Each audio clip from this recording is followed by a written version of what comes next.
Hello everyone, welcome back to the channel, or if you're new here, I am Silver Shepherd and I make videos about anything and everything silver stacking related, and I am pumped to share with you guys some wisdom today. In the video, 5 things I wish I knew before buying silver or when I first started. So whether you've been stacking for a while or are brand new to it, I hope I can help you guys learn something new or teach you guys something new, because I made some rookie mistakes when I first started, and I don't want anyone else to make those mistakes. So hopefully you guys will avoid those after watching this video. So hope you guys enjoy.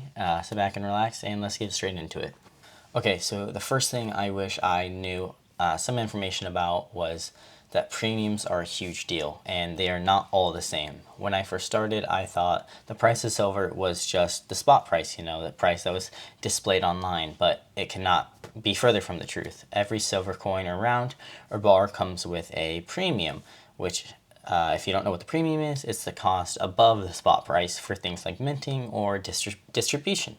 Some premiums are low, like with generic rounds that are $2 to $3, but others, like the American Silver Eagle or other government coins, can be $5 to $7 to $10 over the spot price. And one of the biggest rookie mistakes I made was for a generic round. I should have paid like $35 an ounce for it, but I didn't realize what the premiums were, and I didn't realize that this coin shop was overcharging me by a lot, and I paid $40 per ounce. So if I didn't do that, I could have saved my $5 extra, put that towards other silver, but instead I didn't really know, I wasn't really educated, and yeah, so hopefully you guys don't make that same mistake, because it cost me a lot of money. But number 2, not all silver is equal, even if it's 99.9% pure. So take American Silver Eagles and the Buffalo Rounds, for example. Both are 0.999 fine silver, but they are very, very different in almost every single aspect.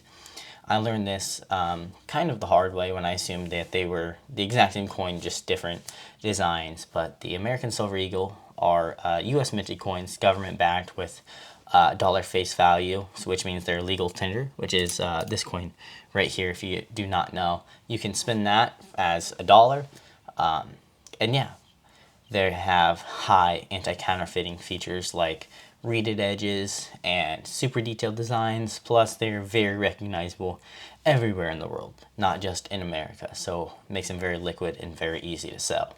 But those perks come with a high catch, and that is the high premium that is involved with them. It can be $7 to $10 to $11 over the spot price. But Buffalo Rounds from private mints mimic the classic Buffalo nickel design, and they are also 0.999 fine silver, but they have no face value, lower security features, or fewer, that is, and just basic hallmarks.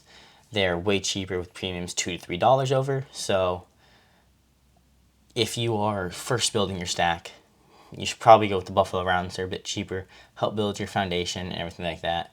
They may be slightly less liquid than the American Silver Eagle, but my tip is that if you want affordability, go for the Buffalo Rounds. And if you want, after that, after you get your foundation, if you want to focus on, value, the trust, and the resale, grab some Eagles. Always be able to sell those no matter the time, no matter where. They're always just a super recognizable and easily resellable coin. The third thing is that storage matters way more than you think. When I started, I kind of just had all my silver in one big bunch and put it in a little cheap safe I had, and that was a very bad move, because if you guys don't know this about silver, it can tarnish, and especially when it's exposed to hot air and moisture, and that can hurt its value a lot when you're planning to resell later, because if the coin is damaged or whatever, they're not willing to pay as much for it. And I also didn't think about the security until I started seeing all types of videos about people who had their silver stolen or things like that, or they could lose it you could lose your silver in a fire if you don't have it in a fireproof safe, or anything like that. So my tip to you guys is to use a small fireproof safe bolted to the floor, so that thieves, or if someone breaks in, they can't just pick up your safe, take it out, or depending on the size.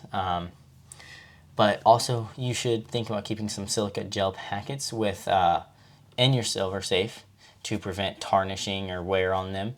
And if you're stacking a lot, consider a really good, maybe quite expensive safe, but it would be very good in the long run to keep your silver as safe as possible. So plan your storage before you buy to save you on a lot of headaches later on. Number 4, timing the silver market is way harder than it looks.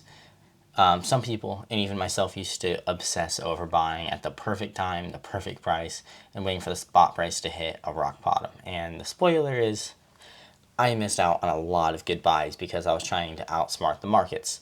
Silver price is influenced by so many different factors in the world, like global demand, industrial use, and even the geopolitics. That makes predicting the silver market nearly impossible. So instead, I learned about dollar cost averaging. You can do this with stocks as well, and that's buying a little bit regularly, like $50 a week or a month, no matter the price, and it evens out the highs and the lows over time. So do not wait for dips, just buy a little bit at a time, and eventually it will make it even out and be as cheap as possible. So finally, number 5 is selling the silver is not as simple as buying it at all.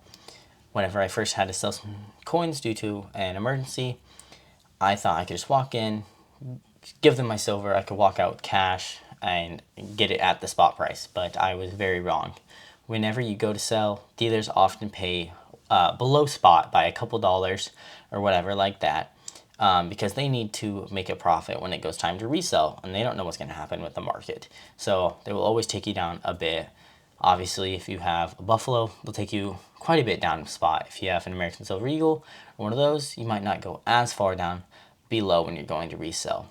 But I also learned that some forms of the silver are easier to sell than the obscure collectibles. So if you have coins with fancy designs like Star Wars designs, Deadpool designs, coins like that you can buy on like AppMex or SD Bullion, they're way harder to sell, and you might not get that money back, and it just brings unnecessary premiums and headaches later on. So check if your local coin shops buy back silver, or if you need to ship it to an online dealer like SD Bullion or anything like that. So my tip to you would build a relationship with your local coin shop, make selling way smoother when the time comes. Knowing the upfront would have saved me some stress, and not have to worry so much about how I'm going to sell my silver or where or what I'm going to do in terms of all of that stuff. So there you have it, 5 things I wish I knew before I started buying silver. Hope these tips helped you stack smarter and avoid some mistakes that I made myself. If you found this video helpful, give it a thumbs up and drop a comment below. What's one thing you wish you knew when you started stacking silver? Also, if you want more silver tips or investing advice, check out the other videos on my page. Don't forget to subscribe and hit that bell to stay in the loop. Thanks for watching.